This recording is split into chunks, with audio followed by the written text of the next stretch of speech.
गुरुजी राधे राधे। राधे राधे। मेरा नाम स्वाति हुआ, मैं रांची झारखंड से आई हूँ। मेरा मायका फ़िलहाल अभी रांची झारखंड में है।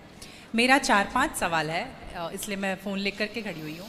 मेरा पहला सवाल ये है गुरुजी की मम्मी जैसे जितिया करती है, हम लोग 3 भाई बहन हैं, 2 बहनें हैं 1 भाई, और मेरे घर में एक छोटा सा कुत्ता भी है। तो वो गुरुजी भाई बहन के समान ही है, समझ लीजिए। मतलब मम्मी हम लोगों के कंपैरिजन में उसको ज़्यादा प्यार करती है। मोस्ट ऑफ द टाइम उसके पीछे ही मम्मी का जाता है। तो जब मम्मी जितिया करती है तो कहते हैं सबको पहनाती हो वो बद्दी जितिया वाला, तो क्या हम उसको भी पहना सकते हैं? क्या पहनाती है? वो जितिया जो पहनते हैं ना, अभी जितिया वाला जो पर्व था कुछ दिन पहले। हाँ हाँ, या देखो नहीं पहनाना चाहिए? ये क्या होता है, पहले ये समझाओ, हम अभी समझे नहीं क्या होता है। भाषा मिसमैच हो रही है। मैं बताती हूँ। जैसे पति के लिए तीज किया जाता है, करवा चौथ किया जाता है, ठीक उसी प्रकार से बच्चों के लिए जितिया का पर्व किया जाता है। हमारे यहाँ उसे संतान सप्तमी कहते हैं शायद, मुझे इसका ज्ञान नहीं। हाँ हाँ, हमारे यहाँ उसको संतान सप्तमी बोलते हैं। ठीक जी, ठीक है, ठीक है। देखो, बच्चों के साथ बच्चों का व्यवहार करो, जीव मात्र से प्रेम करना बुरा नहीं है। सबसे प्रेम करो, सबको रोटी दो, सबको प्यार करो, सबको दुलार करो। प्यार दुलार करने में कोई बुराई नहीं, पर हर चीज की मर्यादाएं हैं। आप जितना प्यार अपने पति से करती हैं, आप उतना प्यार, उस तरह का प्यार पर पुरुष से करेंगे तो ये मर्यादा के खिलाफ है। मतलब प्यार अब कहेंगे नहीं जी जैसा हम अपने पति से करते हैं वैसे तुमसे भी करेंगे, वो अमर्यादित हो जाएगा। उसी तरह हम गाय से जो व्यवहार कर सकते हैं वो कुत्ते से नहीं कर सकते। तो हर चीज की एक मर्यादा है। कुत्ते को देहली के बाहर रखा जाता है, घर के अंदर नहीं। बट वो तो हमेशा घर में ही रहता है। वो आपकी अज्ञानतावश है। कुत्ता जहां जहां अपने पांव रख देता है, कुत्ता जहां जहां होता है, वो अशुद्ध हो जाती है जगह। कुत्ता के स्पर्श से अशुद्धि आती है। तो इसलिए कुत्ता को रोटी खिलाने का विधान तो है। कुत्ते को आवश्यकता है तो आप उसकी दवाई भी कराइए, है ना। अनायास उसे छूने का विधान नहीं है। तो फिर गुरुजी उसको घर से बाहर कर दें? बाहर क्या, कुत्ते घर के अंदर रहे कब?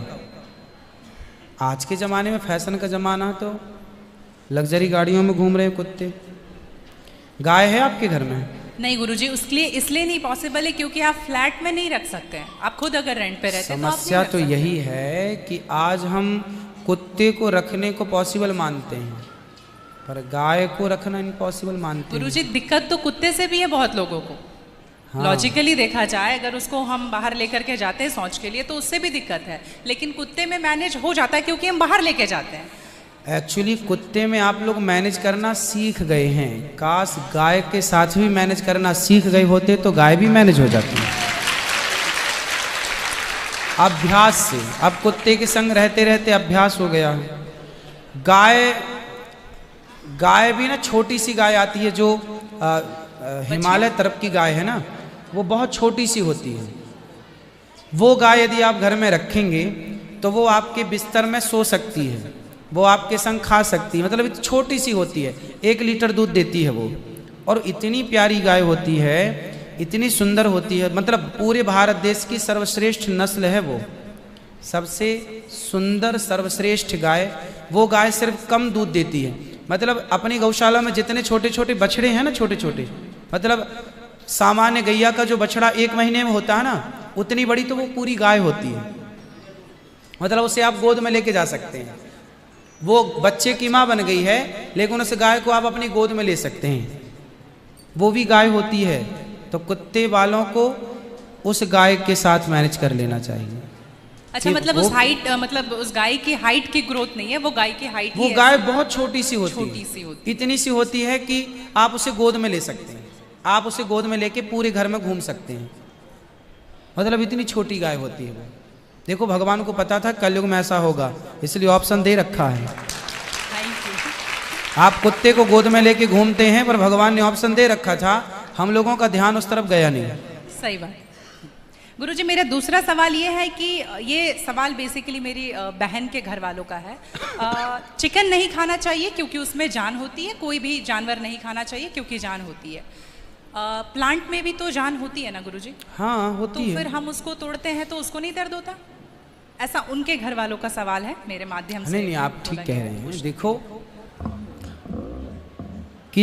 आप ना गेहूं को चबा जाइए जी, चने को चबा जाइए, दालों को चबा जाइए, तो वो रोती नहीं है, चीखती नहीं है, उसमें रक्त नहीं होता, हड्डी नहीं होती, मांस नहीं होता, वो चीखती नहीं है, चिल्लाती नहीं है ना। पर आप मुर्गी को मारिए तो वो चीखेगी, चिल्लाएगी, भागेगी, खून है, हड्डी है, मांस है ना।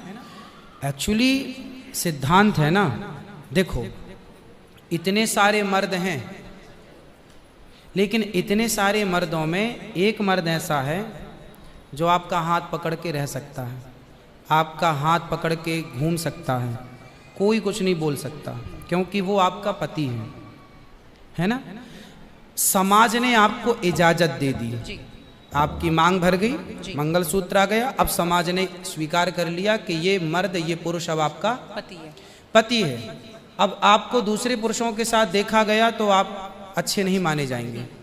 तो जैसे समाज ने एक पुरुष के संग, एक स्त्री के संग इजाजत दे दी, शास्त्र ने इजाजत दे दी कि आप इसके साथ रह सकते, ये लीगल है, उसी तरह आपको गेहूं, चावल, अंकुरित अनाज चीजें, दाल, चावल, सब्जी, रोटी खाना लीगल, वेद ने आज्ञा दे दी, ये खा सकते हैं। मांस के लिए आज्ञा नहीं दी। पतिव्रता नारी पराये मर्द के संग, पराये पुरुष के संग घूमेगी तो समाज उसे ठीक नहीं कहेगी। उसी तरह हमें शास्त्र आज्ञा करते हैं कि हमारे ठाकुर जी, हमारे राम फल खाते हैं, हमारे राम फल खाते हैं, दाल, चावल, साग, सब्जी, बादाम, काजू ये खाते हैं। तो हमारे राम, हमारे कृष्ण खाए, मतलब वेद ने आज्ञा दे दी कि आप ये खा सकते हैं, ये खाने का पदार्थ है। मांस शेर के लिए है, बिल्ली के लिए है, कुत्ता के लिए है। क्या आप कुत्ता हैं? क्या आप बिल्ली हैं? क्या आप शेर हैं? क्या आप चीता हैं? नहीं। फिर जब हम मनुष्य हैं तो मनुष्यवत व्यवहार करें जी। हम वो ना खाएं जो हमारे लिए नहीं है। अब मांस खाने वाले जानवर ना, आप गौर से देखिएगा, मांस खाने वाले जितने जानवर होते हैं, कुत्ता, बिल्ली, चीता, शेर, सब जीभ से चाट चाट के पानी पीते हैं जी। आपने कुत्ते को पानी पीते देखा हो? लेकिन आप कैसे पानी पीते हैं? होंठों से पीते हैं, मुंह से पीते हैं। गाय कैसे पानी पीती है? मुंह से, जैसे हम लोग पीते, कुत्ता चाट के, बिल्ली चाट के। मतलब शाकाहारी जानवर और मांसाहारी जानवर दोनों ईश्वर ने बनाए हैं। गाय को आप मांस परोसिए, नहीं खाएगी, वो बकरी को मांस परोसिए नहीं खाएगी, भैंस को मांस परोसिए नहीं खाएगी। जब जानवर जानवर होके अपने धर्म में अड़े हैं तो हम इंसान क्यों अपना धर्म छोड़ रहे हैं? अब जो मांसाहारी जानवर होते हैं उनको आप ध्यान से देखना, उनके पांव में नाखून होते हैं, जबकि शाकाहारी जानवर के खुर पाए जाते हैं। जैसे गाय का खुर होता है, बकरी का खुर होता है, भैंस का खुर होता है, जबकि चीता का, शेर का, कुत्ते का, बिल्ली का। अब आप देखिए कि आपके ईश्वर ने पैर बनाए हैं ना तरीके से, आप मुंह से पानी पी, मतलब आपके लक्षण शाकाहार से मैच कर रहे हैं, है ना। बिल्ली के, कुत्ते के यहाँ कैनाइन दांत बड़े बड़े होते हैं मांस फाड़ने के लिए, आपके नहीं है। मतलब आप ईश्वर की तरफ से शाकाहार।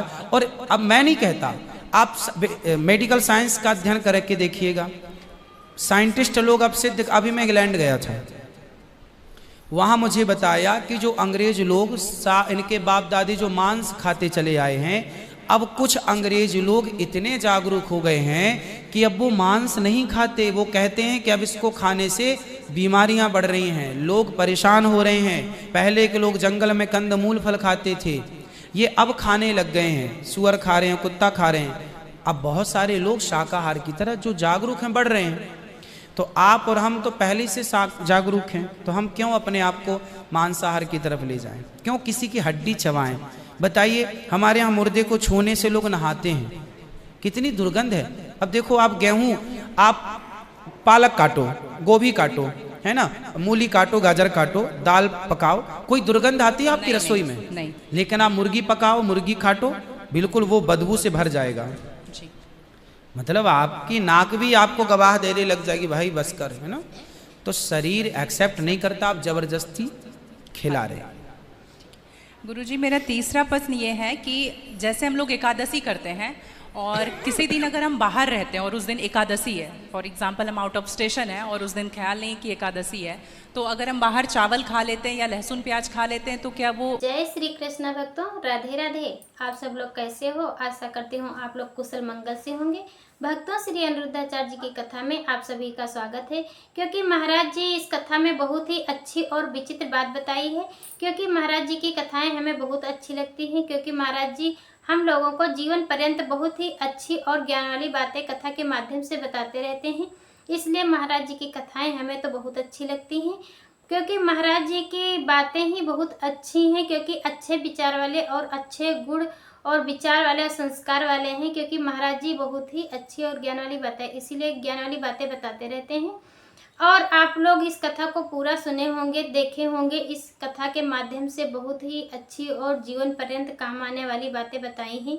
इसीलिए महाराज जी की कथाएं हमें बहुत अच्छी लगती हैं। आप लोग भी इस महाराज जी की कथाएं को पूरा सुना करिए, नियमित सुना करिए, क्योंकि महाराज जी की कथाएं ही बहुत अच्छी हैं। अगर आप लोगों को यह कथा अच्छी लगी हो तो वीडियो को लाइक करिए, चैनल को सब्सक्राइब करिए, कमेंट में जय श्री कृष्ण लिखना ना भूलें। हम मिलते हैं आपको अगली कथा के साथ, तब तक के लिए राधे राधे भक्तों।